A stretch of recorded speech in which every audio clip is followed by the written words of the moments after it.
Tim says, hey guys, hope you're all doing well. I just want to thank you guys for the weekly hangout real quick. It's been super helpful and very informative. Keep up the good work, guys. You're welcome. I will +1 that.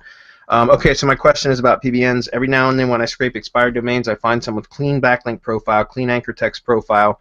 Just everything about this domain screams register me, except for the WHOis history. When I check these domains on archive.org, you can clearly see they were re-registered at some point and used as a PBN, or had Chinese, Japanese content on it and had been used for domain parking, or it had been used for domain parking. Let's say I buy these domains and I'm able to re-index them, so no Google penalty.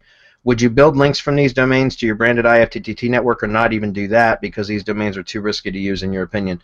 Yeah, to build those links from those to your IFTTT network should be fine.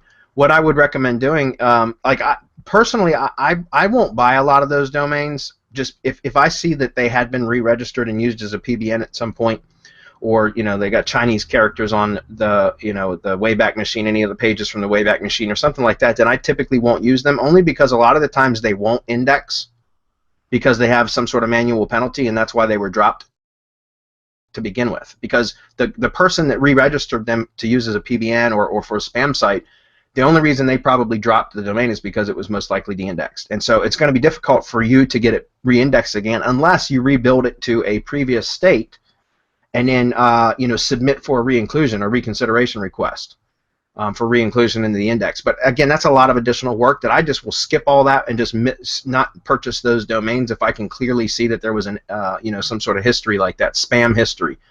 But that said, I've also purchased domains that have no indication of spam history, and then I buy them and I register, or I put a site on them or rebuild the Wayback from the archive.org, the HTML pages, and then when I submit it to Search Console, it's already it's received a manual spam action penalty, so it's been de-indexed.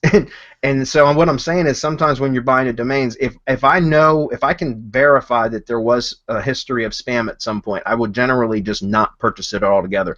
But that said, sometimes even the cleanest of domains will have a penalty, and you won't know it until after you purchase it. But as far as if you're going to if you are able to get it re-indexed, then yeah, there's no reason you can't use it. I just wouldn't link it directly to my money site just because of the history. I would link it to a first-tier property instead. Okay. Anybody else want to add to that, or can we move on?